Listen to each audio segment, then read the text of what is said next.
ଠିକ୍ କଥା ସମସ୍ତେ ଆମେ ସେଥିପାଇଁ କ୍ଷୁବ୍ଧ ଏବଂ ମର୍ମାହତ ମଧ୍ୟ। କାହିଁକି ନା ଆଗରୁ ଯେଉଁ ପ୍ରକାର ସିନେମା ହେଉଥିଲା, ଯେଉଁ ପ୍ରକାର କାହାଣୀ, ଯେଉଁ ପ୍ରକାର ନିର୍ଦ୍ଦେଶନା, ସେସବୁ ଆଜିକାଲି ନାହିଁ। ତେବେ ସୁଦ୍ଧା ଏବେ ଗତ 2 ବର୍ଷ ହେଲା କିଛିଟା ଇମ୍ପ୍ରୁଭମେଣ୍ଟ ହେଇଛି। ଅଲଗା ପ୍ରକାରର ଫିଲ୍ମ ଯେଉଁଟାକ ଦମନ ହଉ କି ଏବେ ଯେଉଁଟା ରିଲିଜ୍ ହେଇଛି ଗୋଟେ ଆମର ଆଶ୍ରମ, ଆହୁରି ଭଲ ଭଲ ଫିଲ୍ମ କେତେ ଗୁଡ଼ିଏ ରିଲିଜ୍ ହେଉଛି। କିନ୍ତୁ କମର୍ସିଆଲ ଫିଲ୍ମ ଗୁଡ଼ାକ ଆଉ ଚାଲୁନି, କାରଣ ସେସବୁ ଟିକେ ଅନୁକରଣ ହେଇଯାଉଛି, କପି ଟାଇପ୍ର ହେଇଯାଉଛି। କିନ୍ତୁ ଆମେ ଆଶା କରୁଛୁ ଯେ ସମସ୍ତେ ଯଦି ସଚେତନ ହେବେ ତାହେଲେ ଏଇଟା ଇଣ୍ଡଷ୍ଟ୍ରି ଇମ୍ପ୍ରୁଭ୍ କରିବ, ଆଉ ବିବାଦୀୟ ଜିନିଷ ନ ରହୁ, ସମସ୍ତଙ୍କ ଭିତରେ ଗୋଟେ ମିଳାମିଶା ହେଇ ସମନ୍ୱୟ ରକ୍ଷା କରି ସମସ୍ତେ ଆଗେଇ ଆସନ୍ତୁ। ଓଡ଼ିଆ ଇଣ୍ଡଷ୍ଟ୍ରିକି ମାନେ ଚଳଚ୍ଚିତ୍ର ଶିଳ୍ପକୁ ଯେମିତି ଆଗକୁ ନେବା ସମସ୍ତଙ୍କର ଏଇଟା ଉଦ୍ୟମ ହେବା ଦରକାର। କିନ୍ତୁ ନିଶ୍ଚିତ ଭାବରେ ଭଲ ସମୟ ଆସୁଛି, କାରଣ ଯେଉଁ ପ୍ରକାର କିଛି ଭଲ କାହାଣୀକୁ ନେଇକରି ଲୋକମାନେ ବର୍ତ୍ତମାନ କରୁଛନ୍ତି, ମାନେ ଯେଉଁ ନିର୍ଦ୍ଦେଶକ ବା ପ୍ରଯୋଜକମାନେ, ସେମାନେ ସଫଳ ହେବେ ନିଶ୍ଚିତ ଭାବରେ ଆଗକୁ। ଏବେ ଯେଉଁ ପ୍ରଯୋଜକ ଆସୁଛନ୍ତି ବା ଡିରେକ୍ଟର ଆସୁଛନ୍ତି, ସେମାନେ କ'ଣ ଲୋକଙ୍କ କଥା ବୁଝିପାରୁନାହାନ୍ତି? କାହିଁକିନା ଆପଣଙ୍କ ସମୟରେ ଯେଉଁ ସିନେମା କରୁଥିଲେ, ଲୋକ ବସି ଘଣ୍ଟା ଘଣ୍ଟା ଦେଖୁଥିଲେ, ନିଶ୍ଚିତ ପରିବାର ସହ ବି ଦେଖୁଥିଲେ, ପରିବାର ସହ ଦେଖୁଥିଲେ। ଆଉ କିନ୍ତୁ ଏବେ ତ ଟିକେ ଚେଞ୍ଜ ଯୁଗ ଅନୁସାରେ ସବୁ ଧରନ୍ତୁ ଗୀତ ହଉ ଇଏ ହଉ ସବୁ ଟିକେ ଯୁଗର ଯେଉଁଟା ଯୁବପିଢ଼ି ଚାହୁଁଛନ୍ତି ସେଭଳିଆ କରାଯାଉଛି। କିନ୍ତୁ ଆକ୍ଚୁଆଲି ପ୍ରକୃତ କାହାଣୀ ଆମ ଓଡ଼ିଶାର ସଂସ୍କୃତି, ଓଡ଼ିଶାର ଐତିହ୍ୟକୁ ନେଇକି ଯଦି ଆମେ ଆଗେଇବା ନିଶ୍ଚିତ ଭାବରେ ଏଇଟା ଆଦୃତ ହେବ ଏବଂ ସମସ୍ତେ ଭଲ ପାଇବେ।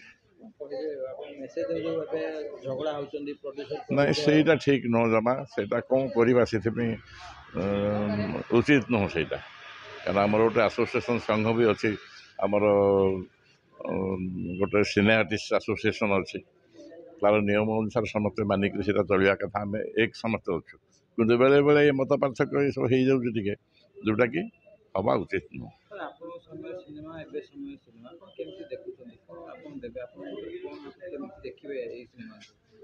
ନାଇଁ ସେତେବେଳେ ସିନେମା ଗୋଟେ କାହାଣୀ ଭିତ୍ତିକ ଥିଲା, ସବୁ ଭଲ କାହାଣୀ ନିଆଯାଉଥିଲା। ବର୍ତ୍ତମାନ ସିନେମା ଗୁଡ଼ିକ ପ୍ରକୃତରେ ଟିକେ ମାନେ ସାଉଥ୍ ପଟର ପ୍ରଭାବ ରହୁଛି ଏଥିରେ, ଯେଉଁଗୁଡ଼ାକ ସେଇ ଷ୍ଟୋରିକି ଫ୍ରେମ୍ ଟୁ ଫ୍ରେମ୍ ଅନେକ ବି କପି କରାହେଇଯାଉଛି।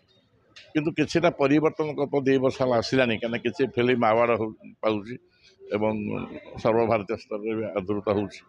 ତେଣୁ ଆଶା କରୁଛି ଆଗକୁ ଏଇଟା ଆହୁରି ଭଲ ହଉ, ଏତିକି ଜଗନ୍ନାଥଙ୍କ ପାଖରେ ମୁଁ ପ୍ରାର୍ଥନା କରୁଛି। ଆମର ଏବେ ଓଡ଼ିଆ ସିନେମା ଆସୁଛନ୍ତି, ପ୍ରାୟ ସବୁ ଲୋକଙ୍କ ମନରେ ରହିଆସିଛି, ଓଡ଼ିଆବାସୀଙ୍କ ମନରେ ଯେ କପି ସିନେମା ହେଉଛି। ହଁ, ଆପଣଙ୍କ ସମୟ ଯେଉଁ ଥିଲା ଯେଉଁ ସିନେମା, ସେ ସିନେମା ମାନେ ଲୋକ ବାଡ଼ାପିଟି ଲାଗିକି ହଲ୍ ଯାଉଛନ୍ତି। ନିଶ୍ଚିତ ନା ଏବେ କିନ୍ତୁ କେତେ ଗୋଟେ ଚେଞ୍ଜ ହେଇଛି, କାରଣ ଆଭା ଗୋଟେ ଫିଲ୍ମ ଆସିଛି, ଆଶ୍ରମ ଗୋଟେ, ଆଉ ଗୋଟେ ବି ମନେ ପଡ଼ୁନି ମୋର। ତାପରେ ଆମେ ବି ଅନନ୍ତ ମହାପାତ୍ର ଗୋଟେ ଏବେ ପ୍ରତୀକ୍ଷା, ଆଉ ଗୋଟେ ବି ଅନନ୍ତ ମହାପାତ୍ରଙ୍କର ଆମେ କରିଥିଲୁ, ସେଇଟା ଭାବାନ୍ତର ଗୋଟେ, ସେଇଟା ବି ହଲ୍କୁ ଯଦିও ଆସିନି କିନ୍ତୁ ଆୱାର୍ଡ଼ ପାଇଁ ଯାଇଛି। ଆଉ ଦମନ ଯେଉଁଟା ବି ବାବୁସାନ କରିଥିଲେ, କାହାଣୀ ଗୋଟେ ଚେଞ୍ଜ ହେବା ଦରକାର, ଲୋକଙ୍କ ହୃଦୟକୁ ଛୁଇଁବା ଭଳିଆ ଦରକାର।